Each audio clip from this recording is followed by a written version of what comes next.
On déclare le conseil municipal du 25 septembre 2023 ouvert avec en premier lieu la désignation d'un secrétaire de séance qui est le plus jeune.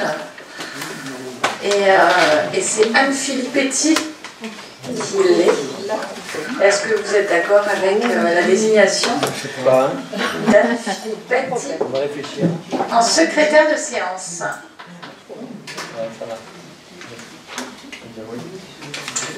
Alors, bonsoir. Béatrice Bonfion-Cavassa, présente. Daniel Guéran, présent. Sonia Bourrelli-Marcelli, présente. Joanne Michelosi, Présent. Marielle Veuillet, Absente. Éric Desailles, Présent. Rola Andraos, Présente. Dominique Chen, Présent. Marie-Dominique Bagous, Présent. Guillaume Volant, Absent. Claire Parère, Présente. Sandra Vesperini, procuration à Sonia Bourrelli-Marcelli, Rodolphe Lemaire, Présent. Fatma Touel Clémente, procuration à Joël Albanez, Florent Alfornel, procuration à Roland Andraos, Nicole Ferréaux, Présent. Stéphane Tardif, Présent. Joël Albanez, Présent. Nathalie Aubrieux, procuration à Marielle Veuillet mais qui est absente, Guillaume Cordoba. Il est en retard, il va arriver et la procuration est pour moi-même. France Lefort, Présent. Christophe Casa, Présent. Solange Arruta, Présent. Louis Fouan, procuration à Daniel Guéran, Anne-Philippe Petit, présente, Olivier Pinson-Ducel, procuration à Bernard Tagavla, Martine Yobé, Présent. Christophe Neuville, Présent. Dominique Flao, Présent. Bernard Targola, Présent. Frédéric Solnon, procuration à Dominique Flao, Annie Dier, Boudjema Chériette, procuration à Christophe Neuville.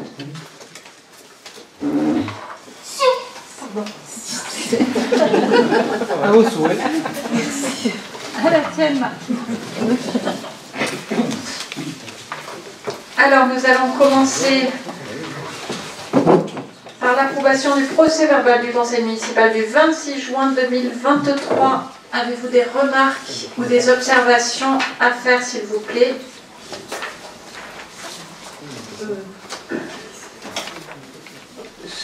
On a eu un débat lors du vote du budget supplémentaire qui n'est pas du tout inscrit dans le procès verbal.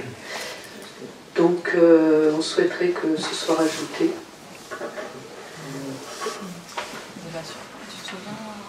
Une question par rapport au budget supplémentaire. On va réécouter les échanges. Ok. Alors, qui est contre? Qui s'abstient? Merci beaucoup.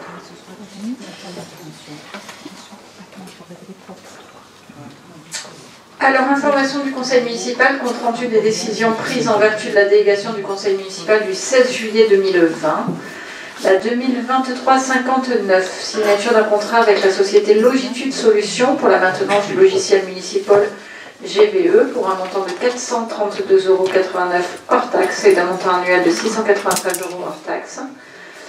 Numéro 2023-60, signature d'un contrat avec la société Logitude Solutions pour la maintenance du logiciel municipal mobile pour un montant de 182,71 € hors taxe pour la période du 18 mai 2023 au 31 décembre 2023 et d'un montant annuel de 292,50 € hors taxe à compter du 1er janvier 2024.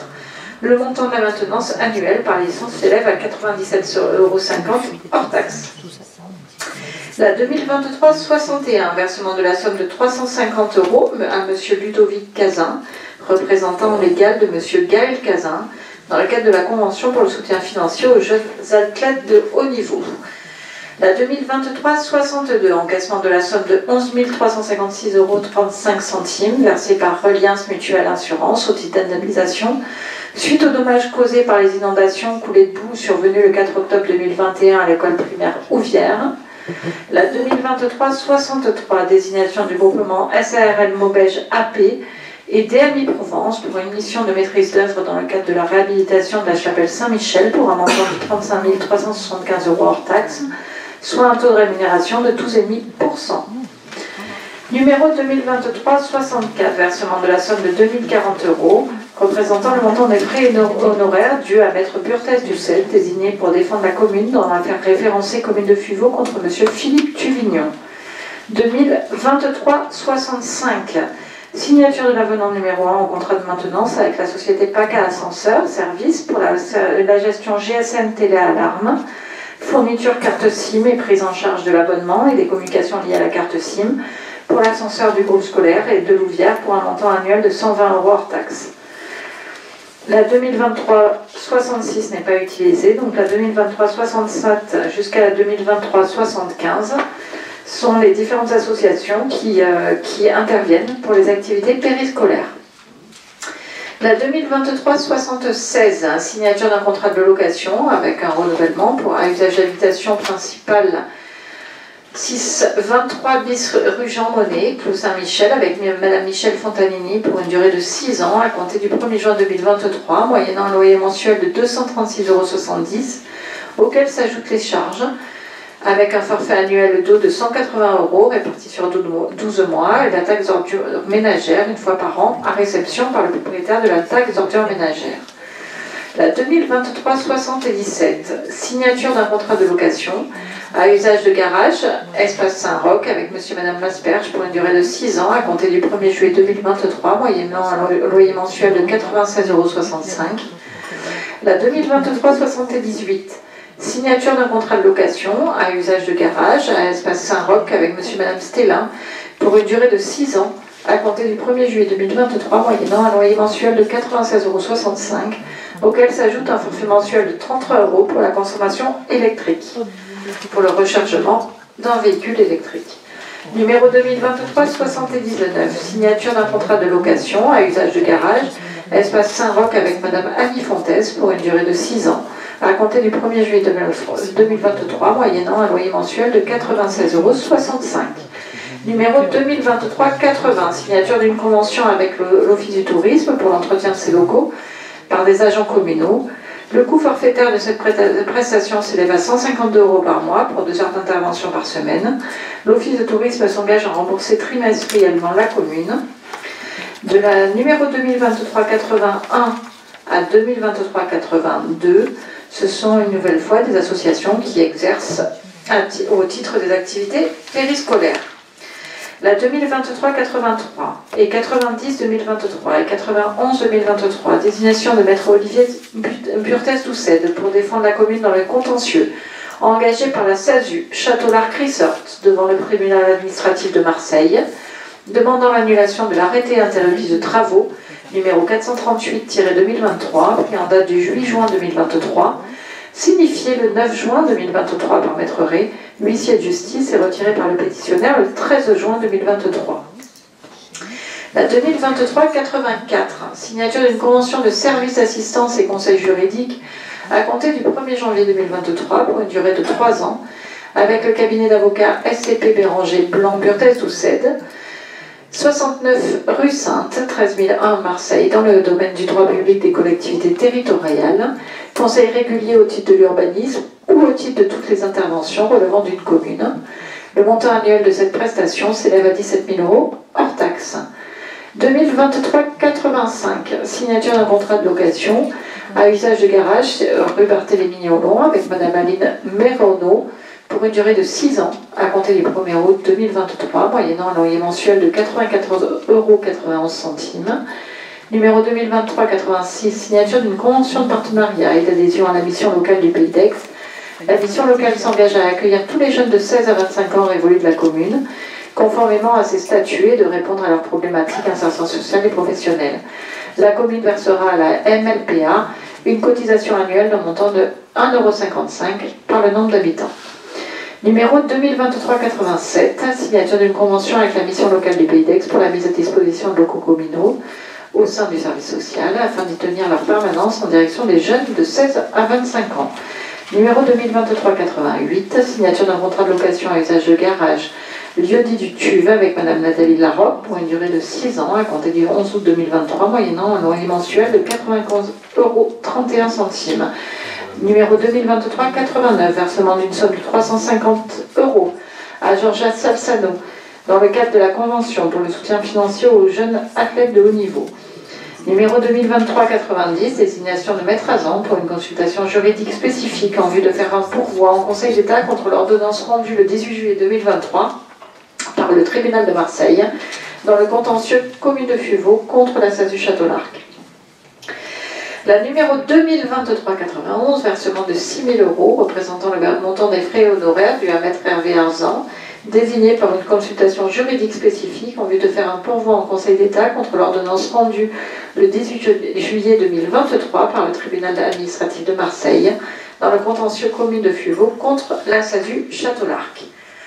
La 2023-92, désignation de maître Olivier Purtès-Doucet pour défendre la commune dans le contentieux engagé par Madame et Monsieur Orango devant le tribunal administratif de Marseille, demandant l'annulation du permis de construire numéro 013 040 22 L 0065, délivré par le maire de la commune de Fuveau le 28 février 2003 à Monsieur Luc Messina pour la construction d'une maison individuelle sur la parcelle cadastrée section BM numéro 206. Numéro 2023-93, annule et remplace la décision 2019-20 portant sur la régie pour l'encaisse des droits de place et la gestion des recharges d'accès aux bornes électriques. C'est juste une modification des modes de paiement. La 2023-94, la création d'une maison d'assistance à maîtrise d'ouvrage afin de réaliser un état des lieux des actions de la ville, des Fuvenins dans le domaine environnemental, analyser l'opportunité d'une démarche participative et de relancer le comité consultatif de développement durable de Fuveau pour un montant de 10 800 € hors taxe.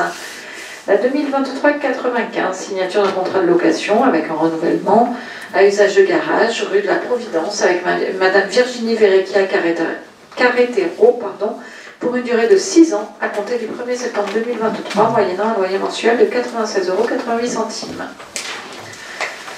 Je reste à votre disposition pour toute question éventuelle.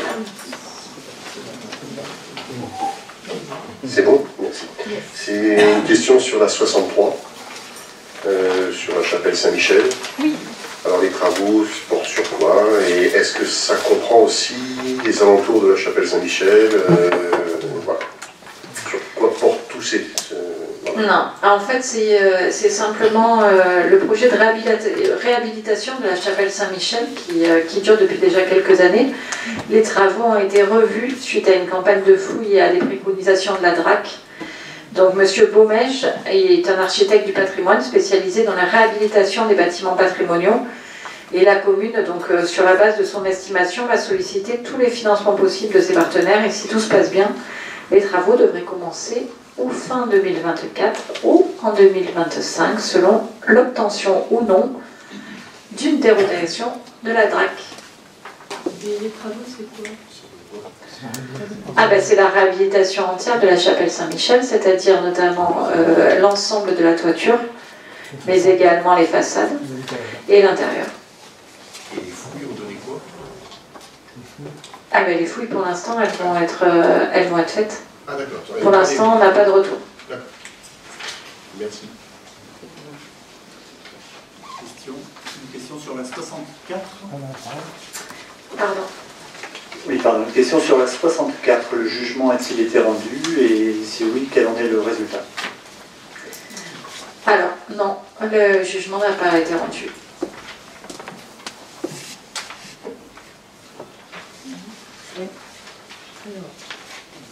Sur la 76,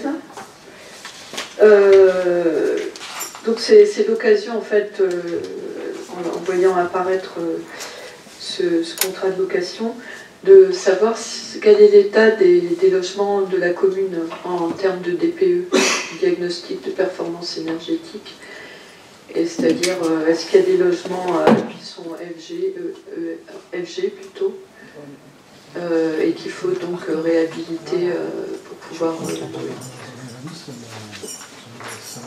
On va vous faire la liste, mais là comme ça, vous dire quels sont les diagnostics DPE des logements communaux, je ne peux pas vous dire.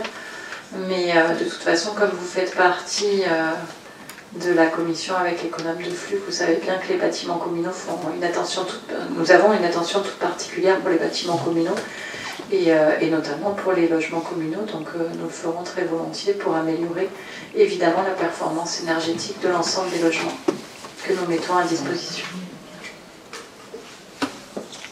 Et, alors pour la 77, c'est aussi une question un peu à côté, mais c'est de savoir combien la commune a de garage et comment vous fabriquez le prix de location et voilà. Alors la commune a 38 garages et nous ne fabriquons pas des prix, mais par contre nous faisons appel en fait à des agences immobilières pour évaluer l'ensemble des loyers et le faire de manière tout à fait transparente et surtout raisonnable pour que tout le monde puisse y avoir accès.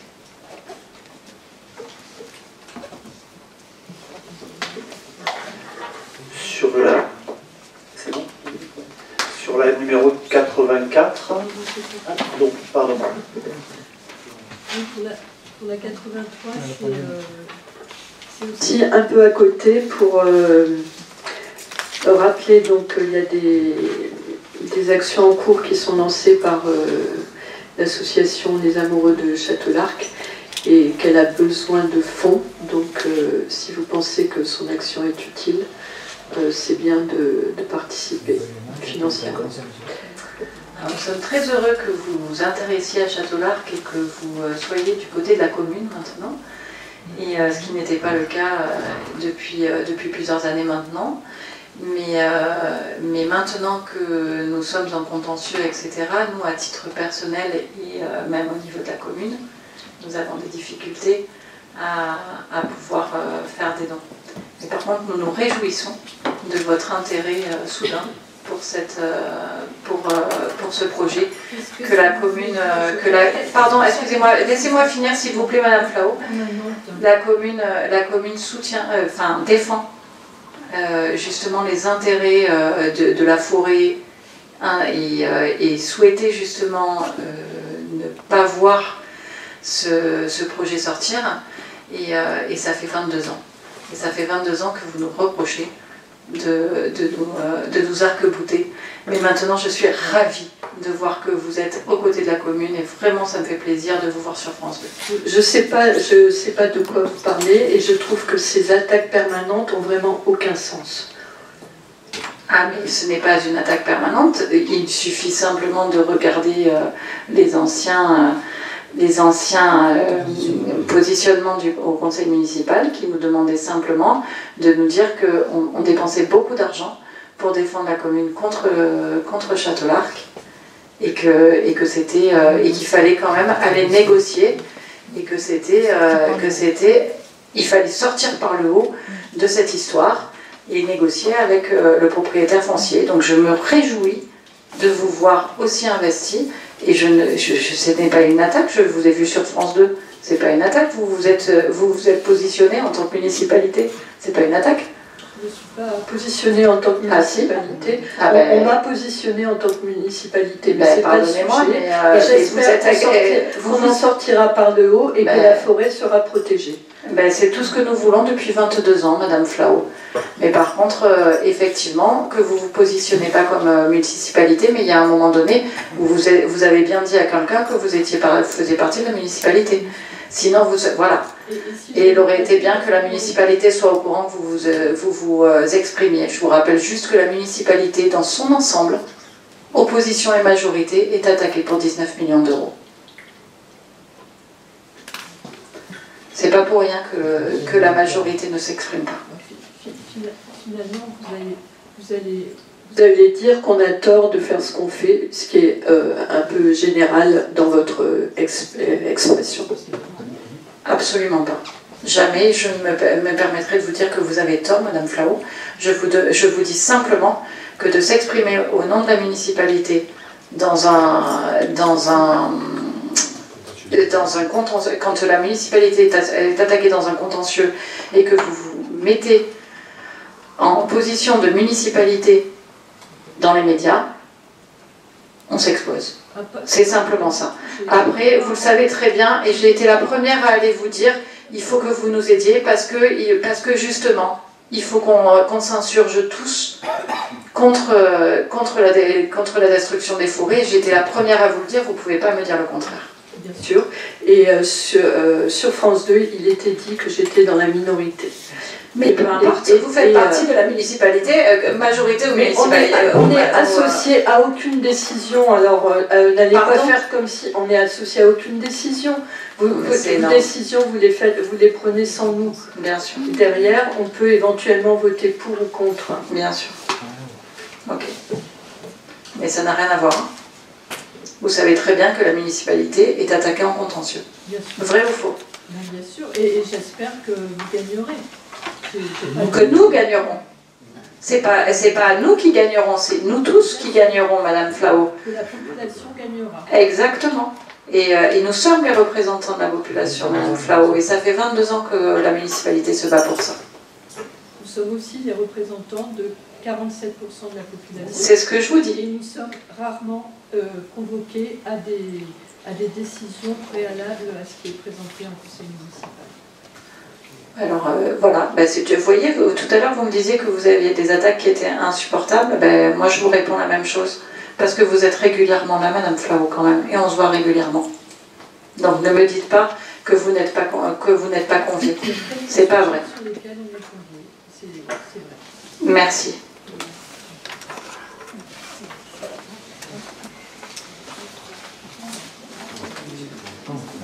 Je vais poursuivre sur la numéro 84.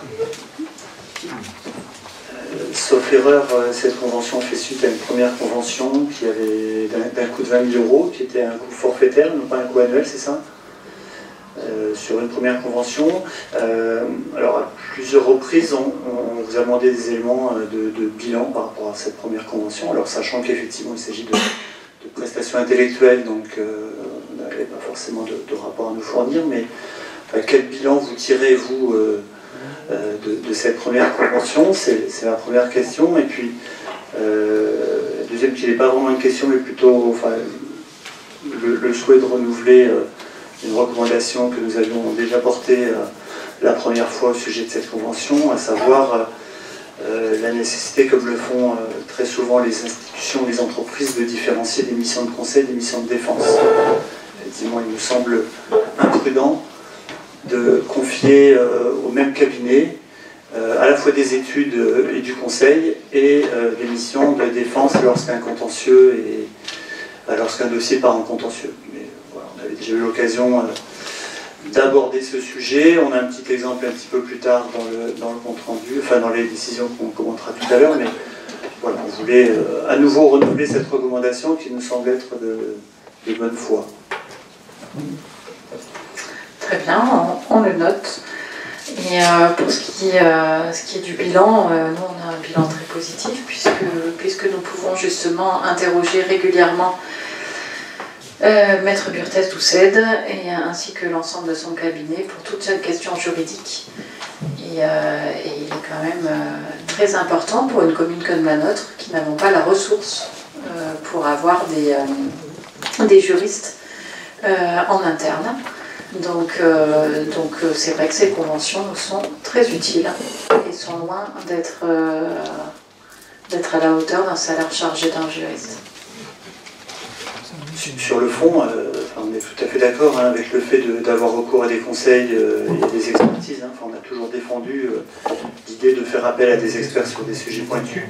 Et en la matière, je pense que l'un des objectifs, c'est d'éviter d'aller en contentieux, justement.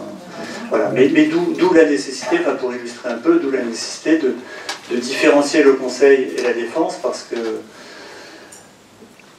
je ne mets absolument pas en question la probité de Maître Burtès, mais inconsciemment, quand on confie les deux missions à un même cabinet, il pourrait être tenté de nous conseiller d'aller plutôt en contentieux plutôt que de trouver d'autres solutions.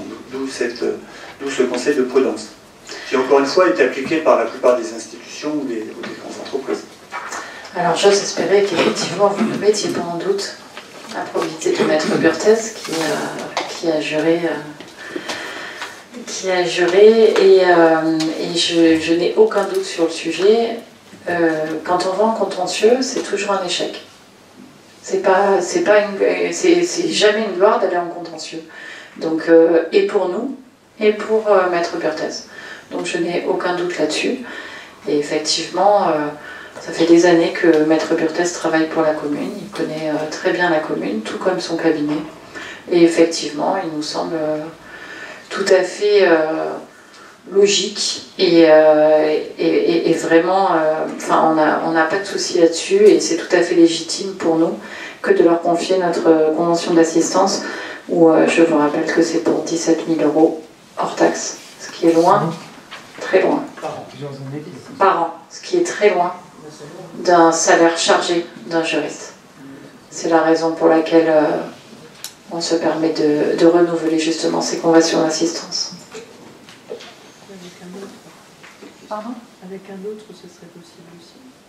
Ah oui, oui, on peut tout imaginer.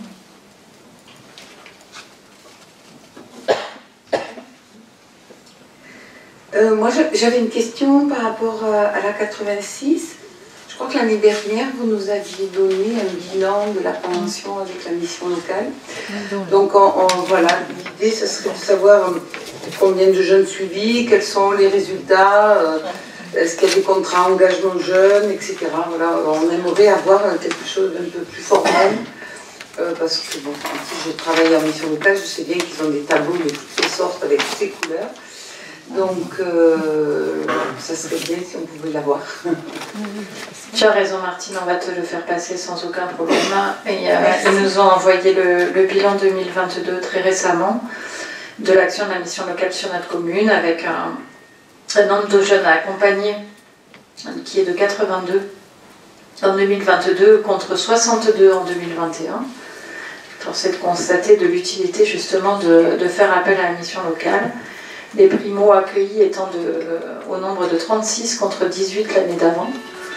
Et le nombre d'entretiens de 440 contre 366. Voilà. Merci. Ça, c'est pour la globalité. Et bien entendu, on vous fera passer très volontiers le bilan global de la mission locale. Merci beaucoup. Avec plaisir.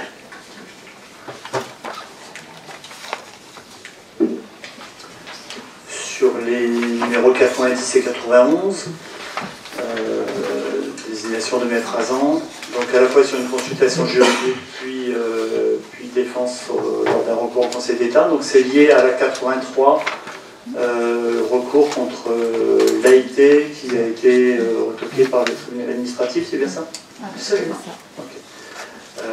Ça a été jugé par le Conseil d'État ou pas? Non, pas encore. On n'a même pas de date pour l'instant. Ce sera d'ici 7 à 8 mois. Merci. Je reviens sur le sujet de départ pour que l'association des amis de Château-Larc, les amoureux de Château-Larc, excusez-moi, ne pâtissent pas de notre échange. Ma demande, c'était que chacun d'entre nous, éventuellement, participe au financement des avocats. C'était pas de demander à la commune de participer. Oui, ça on l'a vu, ne vous inquiétez pas, et on fait de notre côté ce qu'il est possible de faire.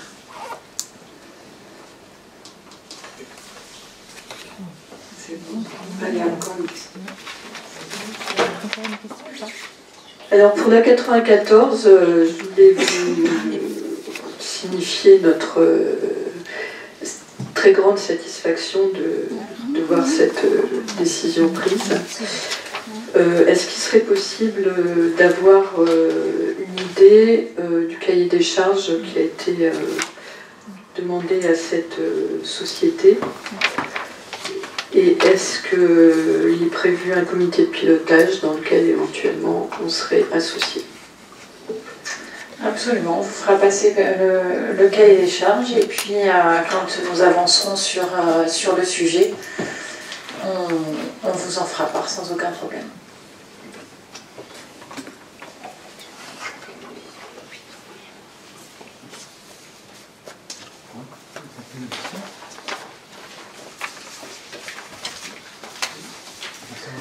S'il n'y a plus de questions, on passe à l'ordre du jour. Donc la 2.1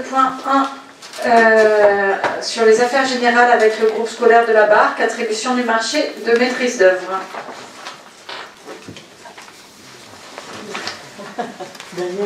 Daniel, Johan, vas-y.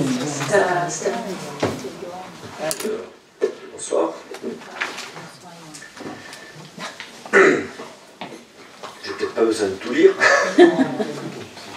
Donc vous le savez que la commune a lancé une consultation pour désigner une équipe de maîtrise d'œuvre pour un concours d'architecte à destination d'une destruction-reconstruction de l'école de la Barque.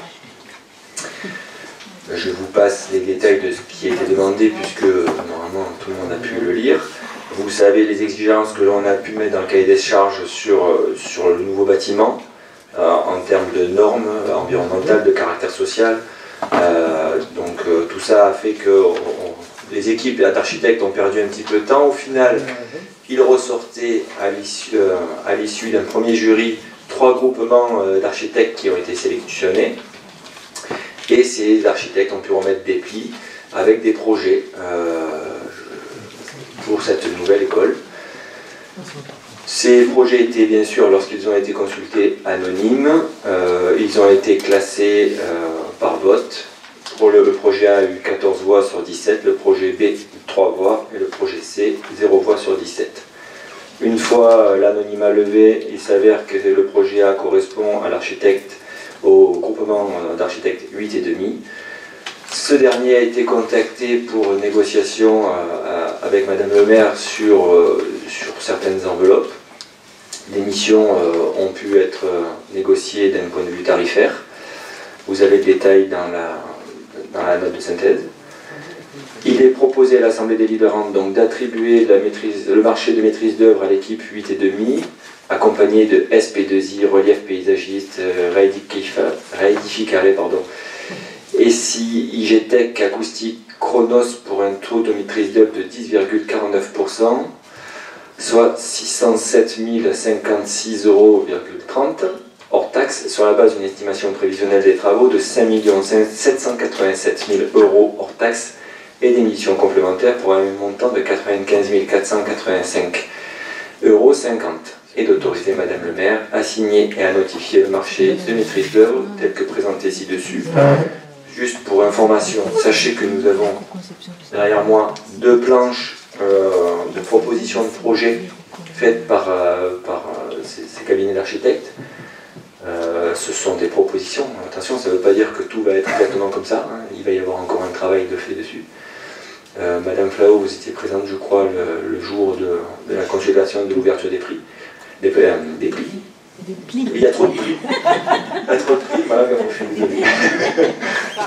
en plus, c'est des gros prix. Donc, effectivement, les affiches sont là. Je ne vais pas faire le détail de ça, mais si vous voulez consulter, si vous avez des questions à l'occasion, on pourra en parler, il n'y a aucun souci là-dessus. Voilà. Et si vous avez des questions aussi maintenant, n'hésitez pas.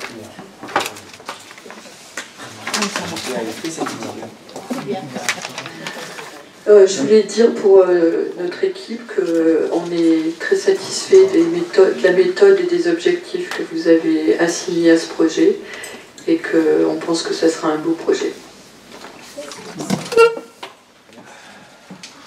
Merci. Merci beaucoup, mais nous non plus, nous ne sommes pas toujours négatifs, loin de là. D'ailleurs, je pense que ça se passe très bien quand vous êtes en commission avec nous et nous sommes loin d'être négatifs. Alors on passe au vote. Qui est contre? Qui s'abstient? Merci beaucoup. Alors on passe au 2.2, dont le rapporteur est Madame Marie-Dominique Bagous pour l'actualisation des tarifs de concession du cimetière. Midos, à toi. C'est une reprise de la délibération que nous avons passée le 27 mars. Tout simplement, on a dû réactualiser les prix des caveaux pour les 3 places et les 6 places et rajouter une concession et des caveaux de 2 places parce que nous avons repris certaines tombes abandonnées et de ce fait nous avons des 2 places disponibles, enfin pas énormément, on en a 2. Donc c'est pour ça que vous avez une évolution des tarifs. comme nous sommes dans l'obligation de revendre au centime près les caveaux, nous sommes dans l'obligation de redélibérer. Question bête, mais oui, oui. Mais pourquoi il n'y a que des concessions de 30 ans sur les 3 places et les 6 places? Enfin, je suppose que vous avez posé la question. Alors, simplement parce que les 2 places et les 4 places sont des reprises de tombes abandonnées et les frais engagés par la commune étant très élevés, on ne peut pas se permettre de faire les 30 ans. Voilà. Le fait de reprendre des tombes abandonnées, nous sommes dans l'obligation de le faire.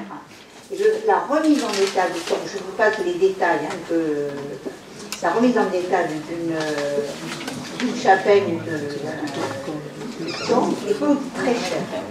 Donc, pour éviter à la commune de perdre le moins possible d'argent, nous passons directement sur 50 ans. Voilà. De toute façon, c'est la demande de la plupart des gens. Oui, c'est 5 ans, c'est perpétuel. Et vous avez augmenté de beaucoup? C'est pas nous qui avons augmenté, c'est le prestataire. Donc, c'est uniquement les caveaux. Regardez, si vous prenez la délibération du mois de mars, l'augmentation se fait que sur les caveaux. D'accord, ok. Voilà. Merci. Et d'ailleurs, vous pouvez remarquer que sur les 4 classes, il n'y a pas d'augmentation parce que nous n'avons pas racheté les 4 classes. D'accord. Voilà. Merci. De rien. Donc cette nouvelle tarification prendra effet à compter du 1er octobre 2023.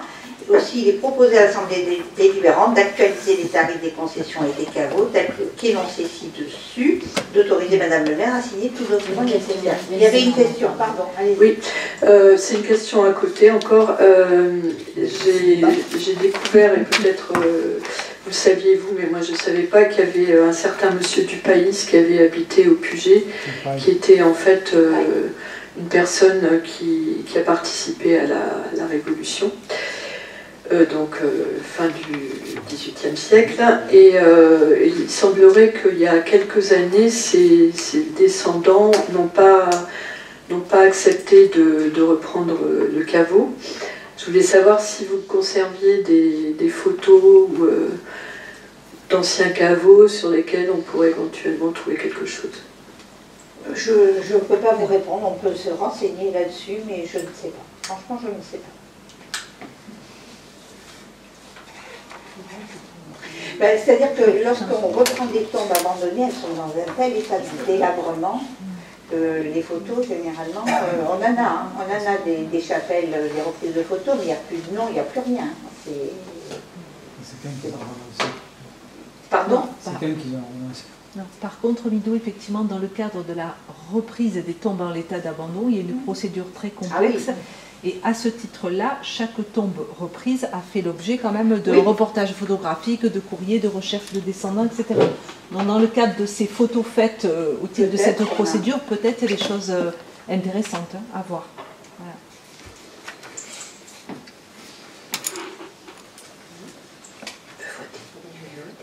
On peut voter.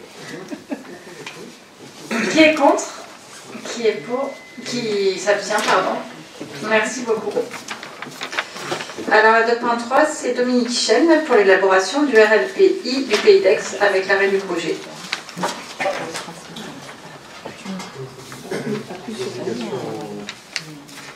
L'obligation réglementaire. Ça y est. C'est bon, oui. Je parle doucement, excusez-moi. C'est une obligation réglementaire, le règlement local de publicité intercommunale, donc des 36 communes de l'ex-CPA, est en bonne voie de finition. Et il a été présenté à plusieurs reprises, pas dans la commune, mais dans les communes voisines.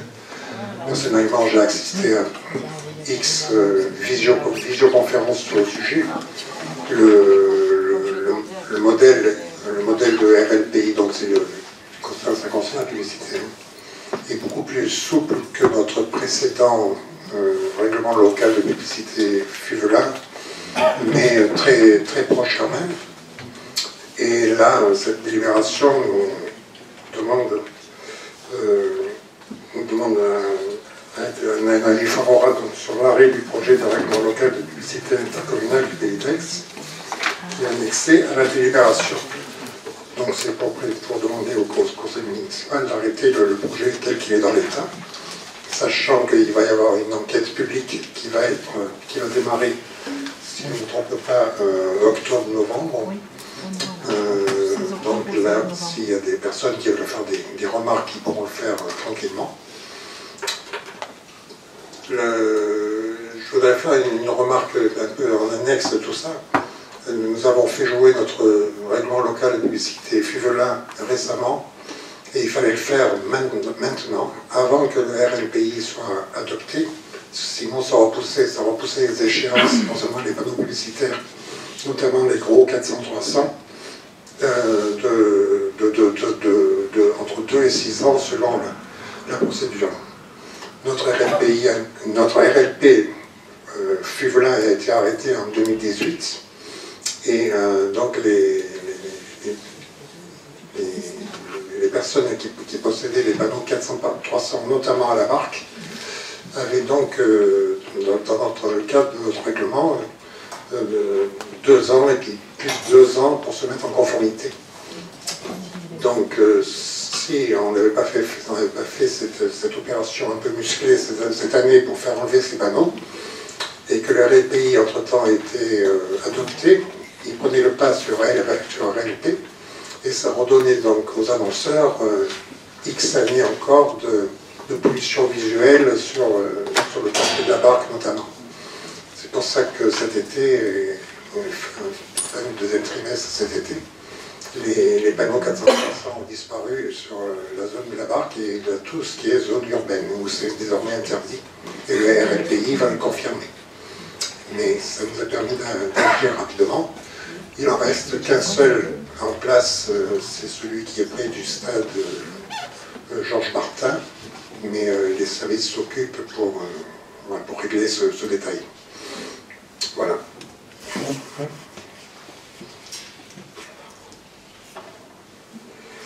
Donc on voulait vous poser la question pour savoir si c'était plus ou moins contraignant. Donc on a bien compris que le RLPI était moins contraignant que le nôtre. Légèrement moins sur certains aspects, au niveau des préenseignes, des dimensions. Il y a des dimensions que nous souhaitions à 4 mètres carrés, le RLPI les met à 8 mètres carrés, des détails comme ça. D'accord. Bon, vous avez répondu à notre question. Merci beaucoup. C'est sur les détails techniques. L'avantage, c'est que l'ensemble des communes du Pays d'Aix vont avoir le même règlement local, donc il va y avoir une uniformisation. Et nous sommes actuellement contactés, mais il n'y a pas eu trop de suite dans la commune de Rousset et celle de Peigné pour collaborer sur ce sujet, et notamment sur ce qui concerne Rousset, c'est les enseignes lumineuses, les espèces de grosses télés qui donnent de la publicité cinématographique, mais qui est un peu agressive. Donc ça va être aussi ça très, très limité.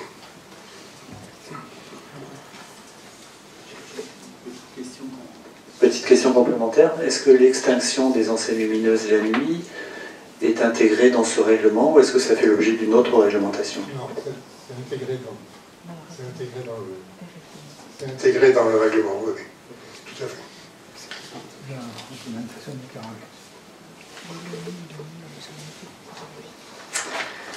S'il n'y a plus d'autres questions, on passe au vote. Qui est contre? Qui s'abstient? Merci beaucoup. Au niveau des affaires générales, le 2.4, c'est l'actualisation du règlement intérieur des salles communales, avec la modification des tarifs de location. Actualisation des règlements intérieurs des salles communales, modification des tarifs de location maison pour tous. Il est proposé à l'Assemblée délibérante de modifier l'annexe 2, tarifs, du règlement intérieur des salles communales comme suit. Donc pour les fuvelins et les non-fuvelins. Ces tarifs actualisés seront applicables à compter du 1er janvier 2024. Avez-vous des questions? Aussi, il est proposé à l'Assemblée délibérante de modifier l'annexe de tarifs du règlement intérieur des salles communales comme indiqué ci-dessus, de dire que ces tarifs actualisés seront applicables à compter du 1er janvier 2024.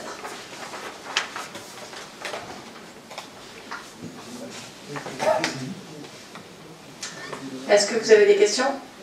Pas de questions? Qui est contre? Qui s'abstient? Merci beaucoup. Alors on passe à la 3.1, c'est Sonia qui va la présenter pour la subvention à l'association Le Souvenir Français. Donc une association a ce jour déposé un dossier valide de demande de subvention. Ce dossier a été instruit et fait l'objet de la proposition de subvention suivante. Souvenir Français, 500 €. Voilà. Donc il est proposé à l'Assemblée délibérante d'octroyer une subvention de fonctionnement sur l'exercice 2023 à l'association du Souvenir Français, d'autoriser Madame le maire à signer tout document nécessaire. Est-ce que vous avez des questions? Il n'y a pas de questions. Qui est contre? Qui s'abstient? Merci beaucoup. 3.2. On a un co-rapporteur, Eric et Marie-Dominique Bagous, pour les finances, pour l'aide à l'amélioration des forêts communales à la défense contre les incendies avec l'acquisition d'un véhicule pour le CCFF. Alors, c'est suite à une panne irréparable sur l'un des deux véhicules du comité communal des feux de forêt de Fuveau. Il est soumis au conseil municipal le projet de délibération afin de le rendre plus actif et de faire plus de prévention, d'acquérir un nouveau véhicule, donc un nouveau véhicule de patrouille incendie 4x4 sur base de pick-up de marque Toyota Hilux pour un montant hors taxe de 57 944 €, une subvention sollicitée auprès du conseil départemental à hauteur de 60%, une subvention sollicitée auprès de la région à hauteur de 20%, ce qui reste un autofinancement communal à hauteur de 20%, soit 11 588,80 € hors taxe. Il est donc proposé à l'Assemblée délibérante de solliciter l'obtention d'une subvention du conseil départemental de Bouches-du-Rhône dans le cadre du dispositif d'aide à l'amélioration des forêts communales et à la défense contre les incendies, en vue de permettre l'acquisition d'un véhicule au taux de 60% sur un montant total hors taxe de 57 944 €. De solliciter l'obtention d'une subvention de la région au taux de 20% sur un montant total hors taxe de 57 944 € hors taxe, et d'autoriser enfin Madame le maire ou son représentant à entreprendre toutes les démarches et signer tous les actes et documents nécessaires à l'application de cette décision. Est-ce que vous avez des questions?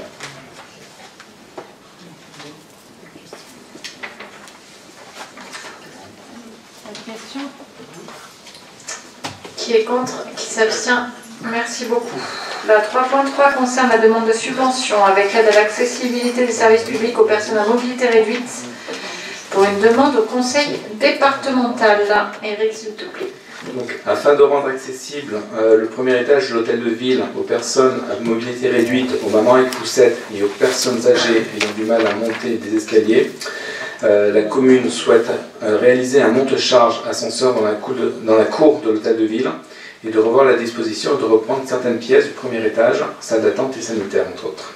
Le coût de cette opération est estimé à 78 327,46 € hors taxe, qui peuvent être financés à hauteur de 70% par le département au titre du dispositif à l'aide des services publics et aux personnes à mobilité réduite. Ce qui fait un financement communal à hauteur de 30%, soit 23 498,46 € hors taxe. Il est donc proposé à l'Assemblée délibérante de solliciter l'obtention d'une subvention du Conseil départemental des Bouches-du-Rhône dans le cadre du dispositif d'aide à l'accessibilité des... Dans le cadre du dispositif d'aide à l'accessibilité des services publics et aux personnes à mobilité réduite, au taux de 70% sur un montant total hors taxe de 78 327,46 € hors taxe, et d'autoriser Madame le maire ou son représentant à entreprendre toutes les démarches et signer tous les actes et documents nécessaires à l'application de cette décision. Est-ce que vous avez des questions? C'est la façon dont vous voyez les choses par rapport à la réhabilitation de ville qui a été envisagée comme une des priorités au niveau des économies d'énergie. Vous pouvez répéter la question, s'il vous plaît? Comment est-ce que vous voyez les choses par rapport à la réhabilitation de l'hôtel de ville qui doit être le premier acte des économies d'énergie faites sur les bâtiments publics. De mon point de vue, ça devrait venir en même temps, c'est-à-dire ne pas faire l'ascenseur avant de faire tout le reste, mais bon, c'est pas après par rapport à d'autres contraintes. C'est-à-dire que quand vous voyez certaines personnes monter à l'étage, je vous prie de croire qu'il est urgent de mettre pas un ascenseur, c'est un monte-charge justement. On a voulu réduire les frais puisque les ascenseurs sont beaucoup plus coûteux en termes d'investissement d'abord et puis à la maintenance ensuite. Donc c'est un monte-charge dans lequel vous serez obligé de monter quand vous serez à l'intérieur de l'accueil. Mais croyez-moi qu'il est urgent d'y accéder. Et ce qui est tout à fait normal, c'est la loi. Et puis ensuite, on travaille avec l'économe de flux, comme vous le savez, sur tous les bâtiments communaux. Donc bien sûr qu'on va s'y atteler très sérieusement. C'est ça, et puis en l'état, il n'y a pas vraiment de point commun entre les deux. Les deux dossiers sont relativement séparés. Il est à l'intérieur, c'est ça? Non. L'état extérieur. Il faudra rentrer accessible par l'intérieur. Accessible par l'intérieur, mais il sera positionné sur le mur extérieur. Vous aurez la fenêtre de l'accueil qui sera condamnée, qui donne sur la cour. Celle où il y a les boîtes aux lettres à peu près là. Voilà. Et vous monterez aux toilettes actuelles, au premier étage. Mais comme on s'est dit que c'était pas très agréable, que c'était pas un super accueil non plus, les toilettes, on s'est dit on va mettre une salle d'attente et on transforme la salle d'attente en toilette. Voilà. Voilà la raison pour laquelle nous faisons cette demande de subvention.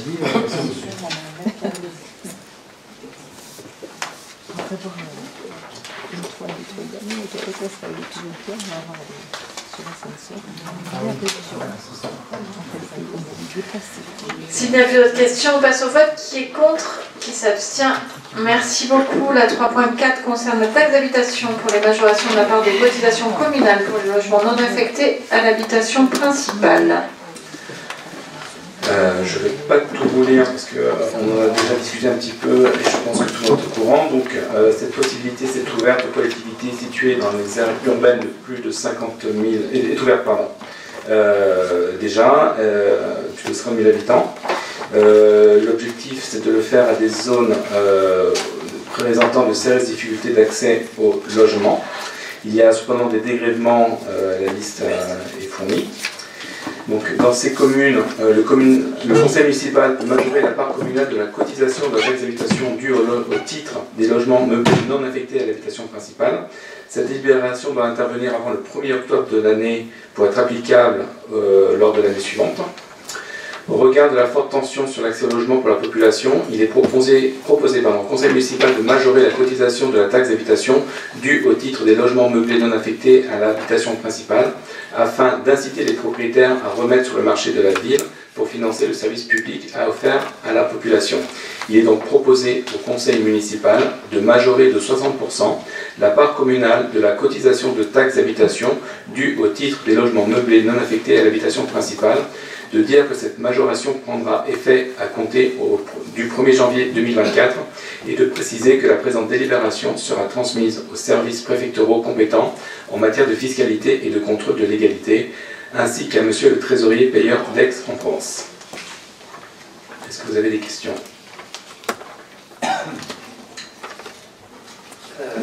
Félicitations, vous êtes même allé au-delà de nos espérances, puisque effectivement, lors du conseil municipal, quand on avait évoqué le sujet, on avait proposé une augmentation de 40%.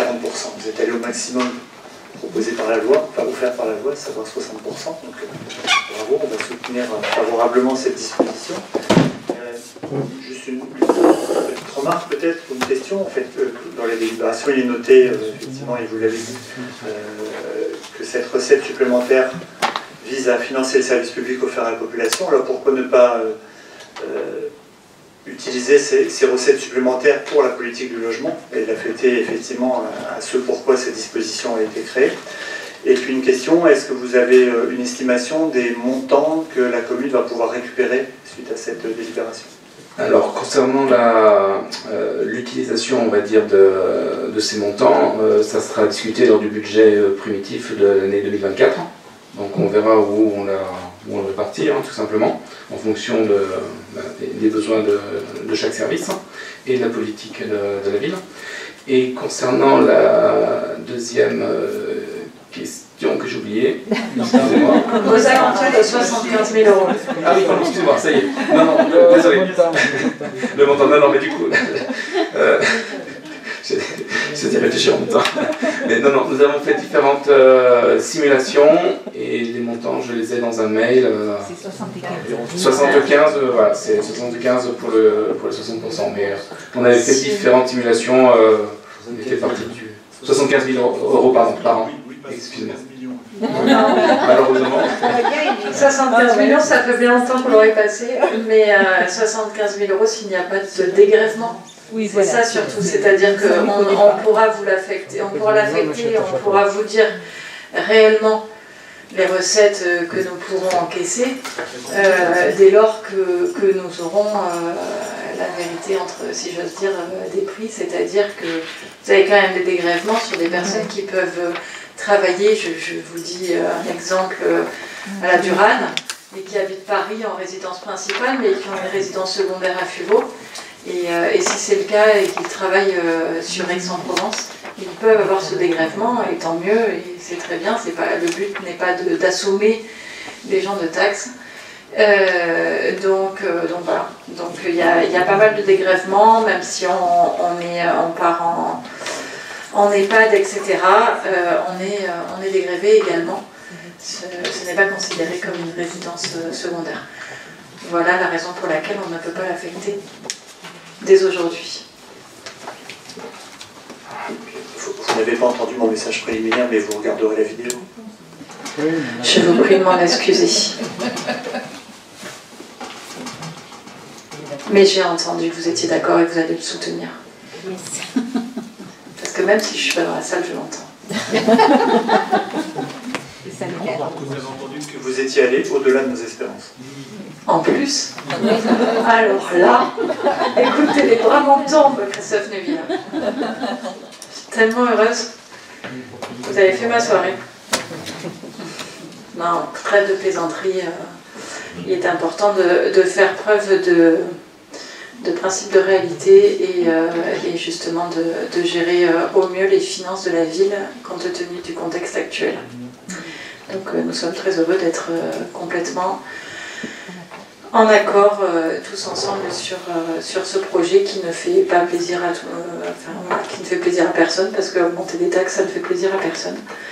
Mais voilà, on n'augmente pas la taxe pour les fubelins et c'est bien ça le plus important.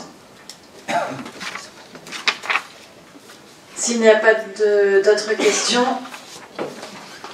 qui est contre, qui s'abstient, merci beaucoup. On passe au 3.5 avec le voyage à Paris du conseil municipal des jeunes avec le remboursement des frais de transport à la commune. C'est Yoann, oui, je sais pas. Merci.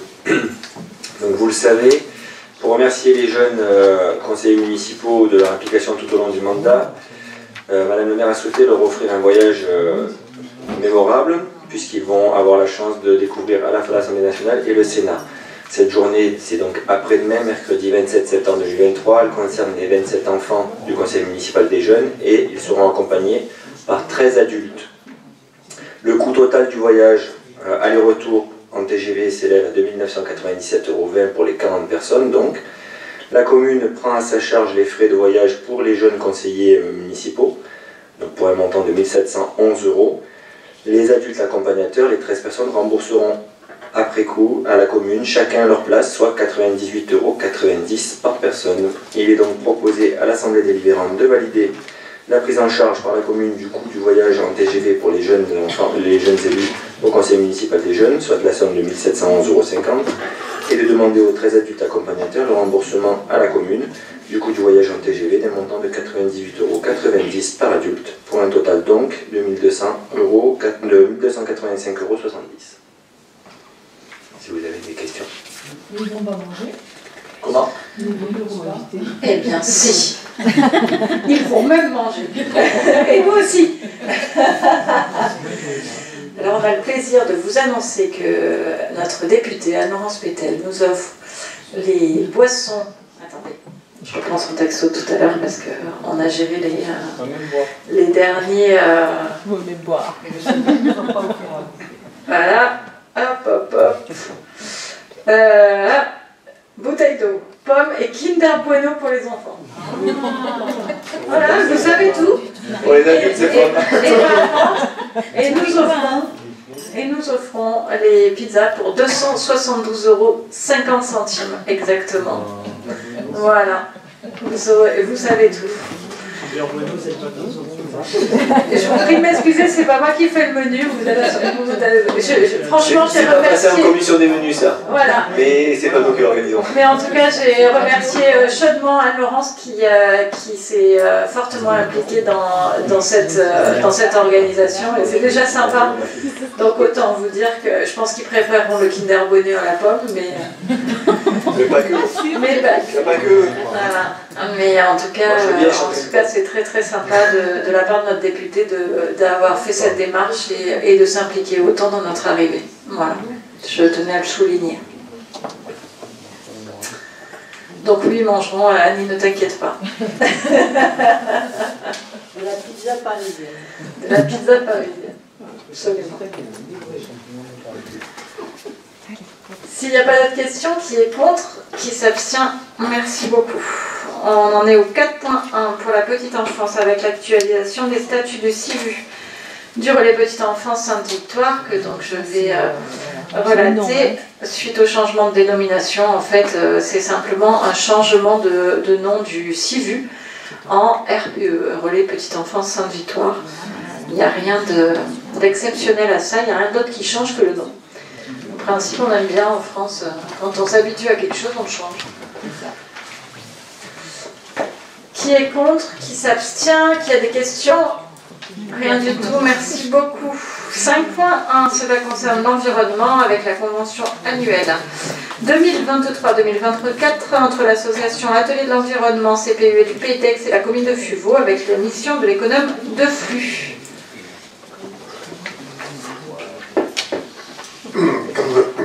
Comme c'est indiqué, c'est une convention annuelle.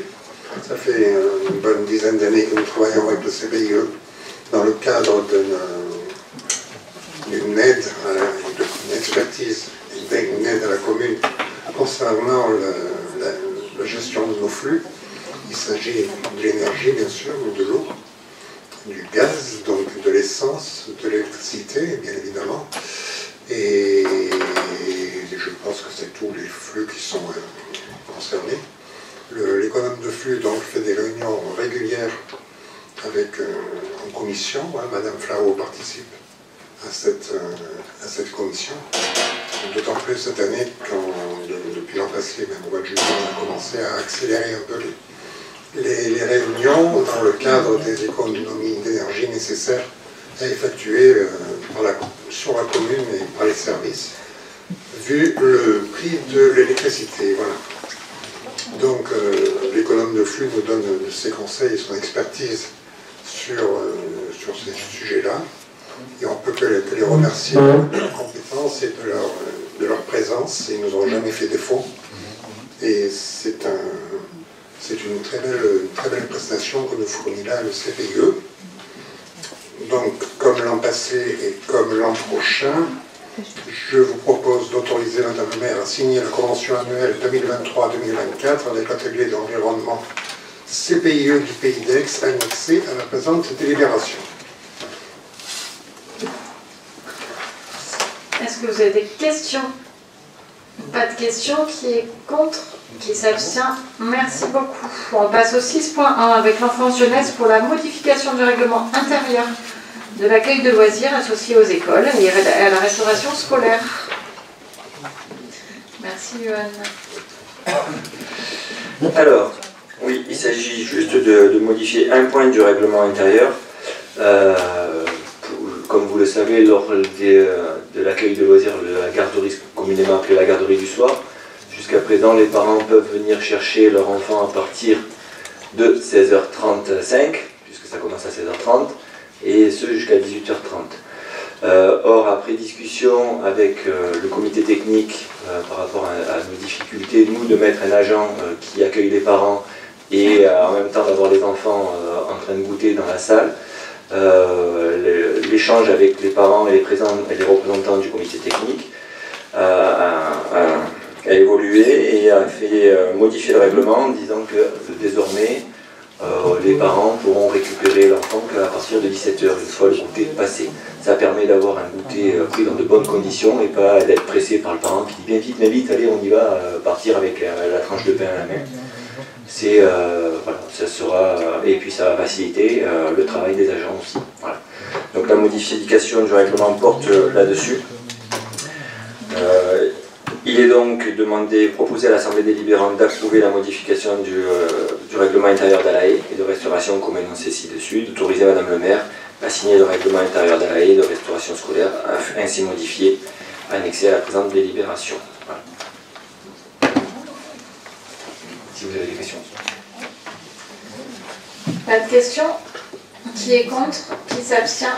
Merci beaucoup. On passe au 7.1 avec l'urbanisme et le foncier pour une acquisition, notamment de la parcelle BV 171, quartier La Roque-Martine. Voilà, il s'agit donc de récupérer une petite parcelle là, sous forme de croissante de lune, là, insérée entre l'avenue Vincent Flo et puis le Geste des Arts. Donc c'est une accessoire de voirie, hein, donc c'est lié à la voirie. Donc à l'euro symbolique, donc nous proposons au conseil municipal d'approuver l'acquisition au profit de la commune de Fulot de la parcelle donc BV 571 à l'euro symbolique. Les frais d'acte bien évidemment sont à la charge de la commune et d'autoriser Madame le maire à signer l'acte authentique ainsi que tous les documents nécessaires pour l'acquisition de celle-ci. C'est pour servir à quelque chose ou c'est juste pour élargir la route? Disons que c'est une parcelle qui est déjà utilisée par des trottoirs et des cheminements. Bon, voilà, donc en fait c'est une régularisation. On a vu que c'était en plein milieu, ça appartenait à quelqu'un. Donc on essaye de régulariser tous ces petits biens pour l'avenir. Du coup ça permet de passer à pied, de passer devant le local, de créer, c'est ça? Oui, tout à fait. Puis il y a un cheminement qui est créé là. Voilà. Il y a un cheminement qui est créé et puis on utilise déjà, il y a une partie de la parcelle qui est utilisée en trottoir, sur le haut. En fait, la parcelle va jusqu'au bord de la route. Quoi. Voilà. Pour l'instant, c'est pas ouvert. Non, il y a des travaux sont pas. Aujourd'hui, non, ils ne sont pas encore. Ça permettra de couper encore. Absolument. Voilà. Est-ce qu'il y a d'autres questions? Si ce n'est pas le cas, qui est contre? Qui s'abstient? Merci beaucoup. La deuxième délibération concernant l'urbanisme et le foncier, c'est une cession à titre onéreux pour le TUV. Oui, tout à fait. Donc c'est une cession sur un bien qu'a récupéré la commune par la procédure des biens sans maître. Et donc pour que la personne qui avait, les propriétaires qui avaient le bien adjacent puissent accéder chez eux sans problème. Donc on a fait une découpe de la parcelle et on le vend donc à un montant de 46 700 € hors taxe à la famille donc, de M. Fort Bernard et Mme Claude Bonneau, épouse Luciani. Donc c'est un détachement de la parcelle 165 qui constitue donc le lot B. Donc les frais de notaire et d'acte sont à la charge des acquéreurs, bien évidemment.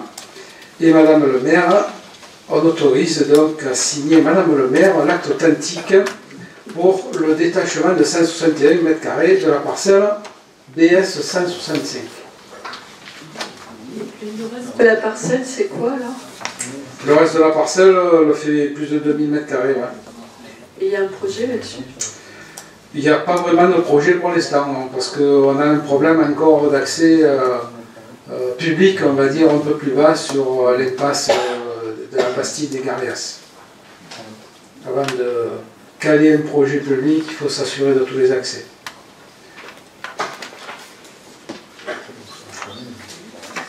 Est-ce qu'il y a d'autres questions? Qui est contre? Qui s'abstient? Merci beaucoup. On passe à la 7.3, toujours dans l'urbanisme et le foncier, avec une acquisition au quartier Le Puy-Lullier. Donc c'est dans la poursuite de la récupération foncière autour du stade municipal, hein, au sud du stade. Hein.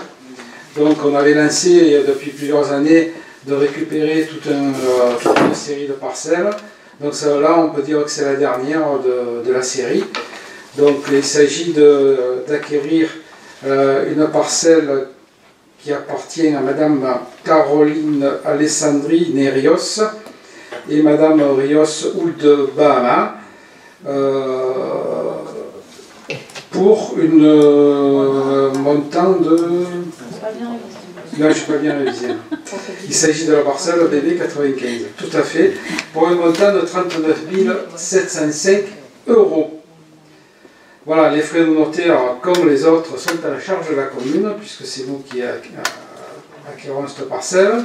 Madame le maire a signé tous les documents nécessaires et a sollicité aussi également des subventions, puisque cela fait partie du projet sportif des Planes. Pour les deux projets là, dont on vient de parler, dans la mesure où c'est pas, si j'ai bien compris, c'est pas les domaines qui font le prix, vous le faites comment? Donc oui, en fait en dessous 180 000 €, le service des domaines dit on ne fait pas d'estimation. Donc là, ça a été estimé à 5 € le mètre carré, par rapport à toutes les achats qu'on a pu faire par le passé dans le secteur. Et donc le précédent alors, c'était Ah oui, c'était de la voirie. Ah mais non, c'est... tout ce qui est voirie, c'est un euro, c'est l'euro symbolique. Ah oui, mais le tube, c'est le tube. Le tube, c'est une zone urbaine, c'est différent, il y a des possibilités de construction. Et c'est pas pour un projet public, hein, c'est à destination d'une personne privée. Non, mais le prix du projet, justement, ça parle du prix du terrain constructible. Ah ben si, de quoi? Si, c'est au prix du terrain constructible. C'est au prix du terrain constructible, oui. Tout à fait, oui. Là, c'est différent. On y a fait au mètre carré ou monsieur au prix du terrain constructible. Ah ben 161 mètres carrés à 46 700 €. C'est ça, oui. Pardon? Ça fait à peu près 200 €. Ah ouais. C'est ça, oui. Et 5 € pour le terrain naturel.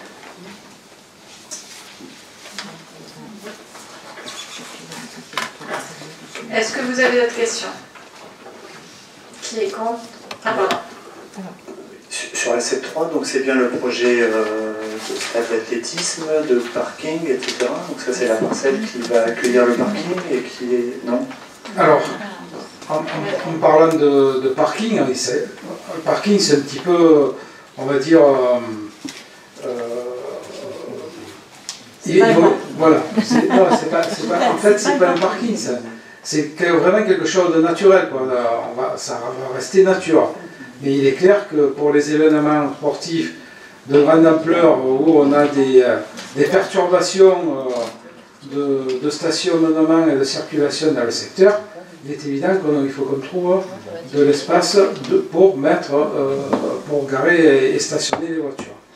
Donc c'est effectivement l'ensemble de ces terrains, donc on n'a pas encore, les plans ne sont pas encore faits définitivement, mais c'est un secteur qui est appelé à recevoir du stationnement, mais nature.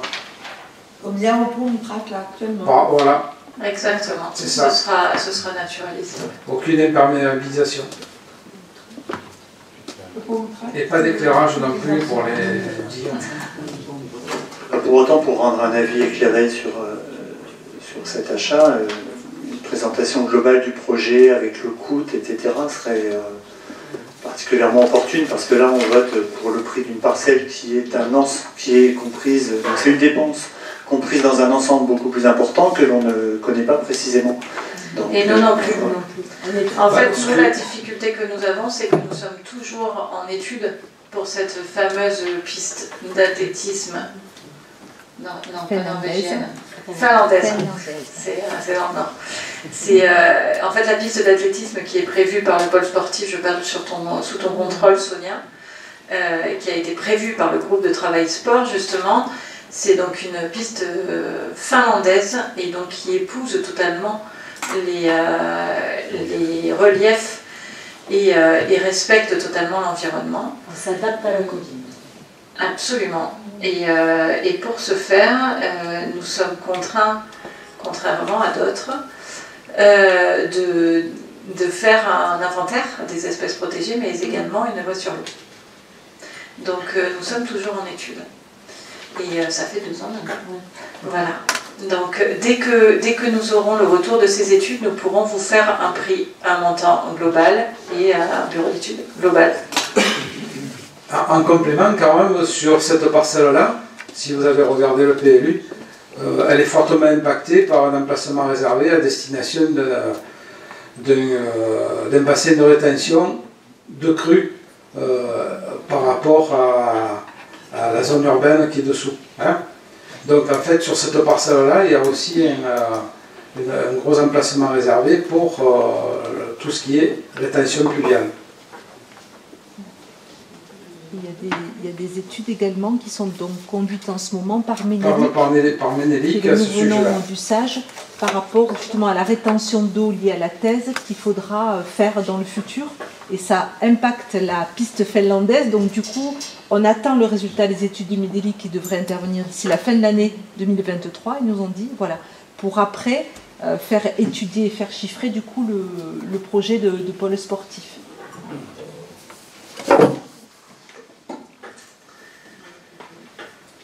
S'il n'y a plus d'autres questions, qui est contre, qui s'abstient? Merci beaucoup. Alors, après, nous avons 2 conventions de mise à disposition entre la commune de Fuveau et Enedis. Alors, une pour la 8.1 quartier de la Roquette et pour la 8.2 au chemin de l'Air. Oui, il s'agit de délibérations récurrentes. Chaque fois, c'est la même chose hein, avec les Enedis. Donc, pour leur installation, soit extension de réseau ou pose de matériel, il est nécessaire donc d'avoir une convention avec le distributeur de courant qui est Enedis. Donc là, dans la première délibération, il s'agit de la parcelle CY15 située à la Roquette. C'est pour l'installation d'une armoire de coupure.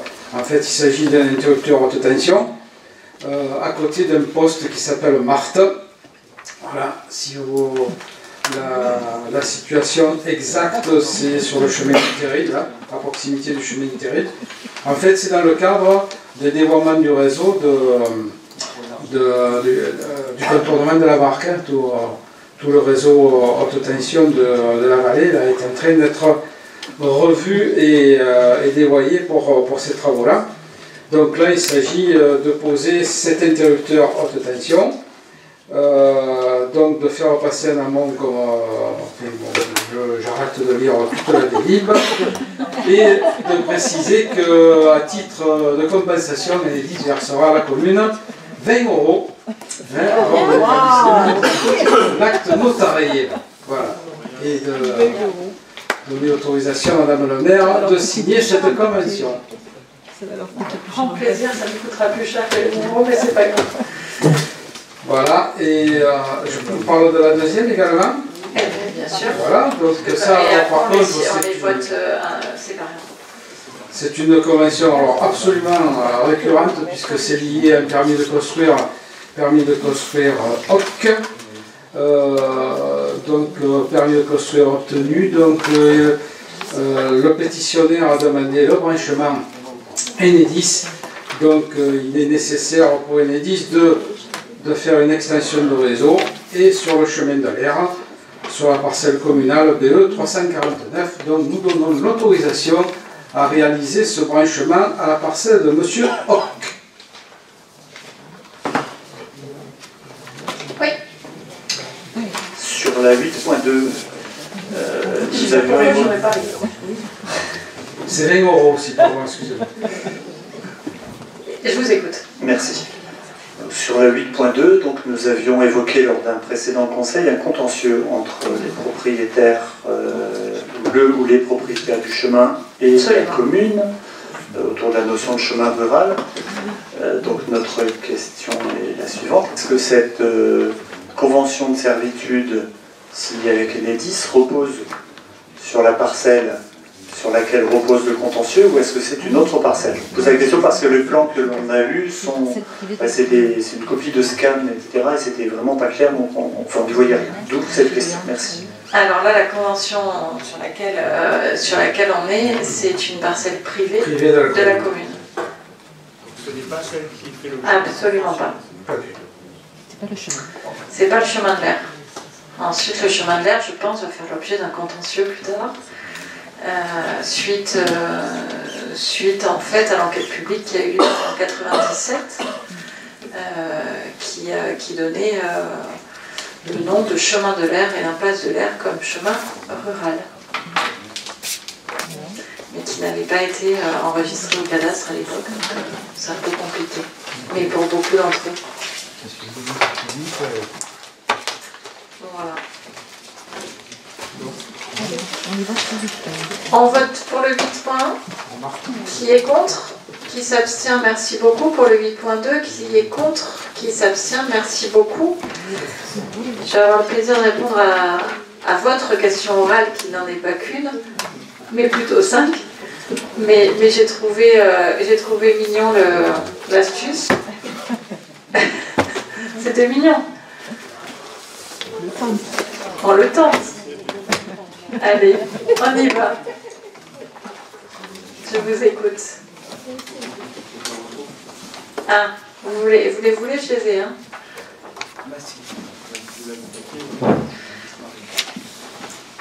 Vous avez il y a les réponses dessus. Il y a les réponses dessus comme ça. Tu peux même lire les réponses maintenant.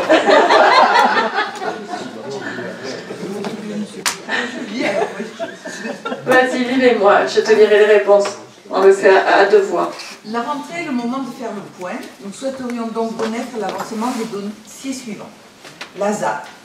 Lors du conseil qui a entériné l'étude avec la Chambre d'agriculture, vous avez accepté que nous siégions au comité de pilotage. Pouvez-vous nous indiquer quand celui-ci aura lieu? Alors, bien sûr, une première réunion de cadrage a eu lieu en juin 2023 avec la Chambre d'agriculture. Et donc, celle-ci a précisé sa méthodologie et a affiné avec la commune certains points du diagnostic. En effet, à titre d'exemple, le recensement agricole de 2020 fait état de 14 exploitations fuvelaines, alors que les registres de la CA, donc de la Chambre d'agriculture, font apparaître à minima 43 exploitations professionnelles. Donc la Chambre d'agriculture prend donc contact avec chacun d'entre eux. Alors il a été convenu que le diagnostic comprenne la description du parcellaire, l'occupation générale et agricole du sol, la localisation des sièges d'exploitation, les bâtiments et les installations agricoles. Il a aussi été demandé par la commune de voir si des zones naturelles pourraient être intéressantes pour le redéploiement de l'agriculture, notamment au regard du risque incendie. Et donc il faut d'ici cet automne que la Chambre d'agriculture ait fait le point sur les zones naturelles situées en continuité des zones agricoles, afin de situer si certaines pourraient faire l'objet d'un changement de zonage. Donc un premier comité de pilotage, auquel bien sûr nous vous inviterons à participer, devrait se tenir dans les prochaines semaines. Le plan vélo. Lors de la dernière réunion, début juillet, il était convenu que le bureau d'études transmette une première tranche pour fin juillet. Notre représentant au groupe de pilotage n'a pas reçu cette proposition. Alors l'assistance à maîtrise d'ouvrage missionnée a communiqué en fin d'été la proposition de l'itinéraire Alexandre Philippe, chemin de Masse jusqu'au collège, qui a été repris suite aux observations et échanges du groupe de travail qui s'est réuni en juin. Seuls les services de la commune, effectivement, l'ont reçu en fin d'été. Il va être diffusé à l'ensemble des participants au groupe de travail constitué. La mission de conseil donnée à vos avocats pour la somme de 20 000 € en 2021, nous n'avons pas reçu le bilan réclamé depuis plusieurs mois, alors qu'une nouvelle mission de 3 ans nous est annoncée. Oui, on y travaille, mais c'est vrai que les services ont été pris par beaucoup d'autres priorités que vous connaissez autant que nous. Mais on vous le donnera sans problème, on va le travailler, mais les services pour l'instant ont eu d'autres priorités. Quand la classe de la biodiversité communale sera-t-il livrée? Alors l'association Colinéo, qui est en charge de la classe communale de la biodiversité, a été relancée. Nous sommes dans l'attente du rendu final. Donc c'est vrai que Claire, sauf erreur de ma part, tu les avais relancés, ils t'avaient promis pour fin juin, début juillet. Force est de constater qu'ils n'ont pas tenu leur promesse, mais nous les avons relancés au début du mois d'août, donc on espère le recevoir d'ici, allez, mi-octobre, fin octobre. On espère. Dernière partie. La confirmation qu'aucun entrepôt logistique ou de messagerie supplémentaire ne verra le jour zone Saint-Charles conformément au projet d'OAP du PLUI, qui dit que ces secteurs-là n'ont pas vocation à accueillir des constructions destinées à la logistique, et alors qu'un permis pourrait être déposé d'ici l'entrée en vigueur de ce PLUI 2024. Alors la société propriétaire du terrain a été contactée et elle nous a réitéré que le projet était toujours dans sa phase d'élaboration et qu'il ferait nécessairement l'objet d'une présentation aux élus et au conseil municipal avant tout dépôt formel de demande d'autorisation. Et cette présentation du projet interviendra lorsqu'un prospect aura été identifié, ce qui n'est pas encore le cas pour le moment, vu la conjoncture très compliquée sur le marché immobilier, et dès qu'un projet bâtimentaire aura été projeté. Et donc nous avons interrogé notre élu à l'aménagement du territoire en la personne de Daniel Gouiran, et qui nous disait que la situation n'avait pas évolué, puisque c'est donc une réponse que je vous fais de juin 2023, et la situation pour l'instant, malgré une relance auprès de la société, n'a pas évolué sur ce sujet-là en tout cas. Voilà. Il n'y aura pas de projet de messagerie alors? Alors, je n'ai pas dit ça. J'ai simplement dit que pour le moment, et en l'état actuel des choses, il n'y avait pas de projet, il n'y avait rien qui avait été déposé. Et surtout, en l'état actuel des choses, étant donné le marché immobilier, c'est vrai qu'il y a beaucoup d'entreprises qui freinent des cas de fer. Donc pour le moment, il n'y a absolument aucun projet qui n'a été déposé en mai et qui n'a été évoqué en mai. Puis-je me permettre de rappeler votre promesse que vous avez faite à quelqu'un lors de la présentation du PLUI en lui disant qu'il n'y aurait jamais de messagerie, si vous voulez, sur ce terrain-là? Alors, je n'ai pas fait cette promesse-là, M. Targovla, et je me permets de rectifier. J'ai dit à côté, quand vous avez parlé à ce monsieur, j'ai cru comprendre que vous lui promettiez... On ne parle pas du même terrain, M. Targovla. En fait, il y a une partie du terrain qui est au PLU aujourd'hui et qui est susceptible d'accueillir de la logistique. Et par contre, au PLUI, effectivement, les terrains d'à côté ne seront plus susceptibles d'accueillir de la messagerie, donc du coup de la logistique en tout cas. Et nous l'avons bien noté, et je peux vous affirmer, et effectivement ce sera une promesse tenue, puisque ces terrains-là n'accueilleront en aucun cas de la logistique. Donc le terrain en question, lui, il peut accueillir de la logistique, même avec le nouveau PLU? Alors, mais bien sûr, puisqu'il était au PLU comme ça. Donc au PLU, il pourra... Ah, toujours pas, non. Non, il n'y a pas de logistique. Ok, il n'y aura pas de logistique. Non, mais sur les terrains, mais sur ce terrain-là. Ok. Donc on vous rassure, il n'y aura pas de logistique. Promesse tenue. Il n'y a pas un tampon. Il y en a qui les font. Sauf s'il dépose un projet demain matin. Sauf si il dépose un projet demain matin, ce qui n'est pas trop le but. Mais vous verrez. Il peut y avoir un sursis à statuer. Des fois, il y a des sursis à statuer qui sont possibles aussi quand vous avez des PLUI qui sont en cours. Quand ça ne va pas dans le sens de la volonté politique. Voilà.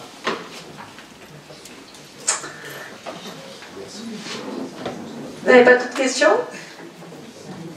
C'était OK? Allez, et ben je vous souhaite une excellente soirée. Merci pour votre participation.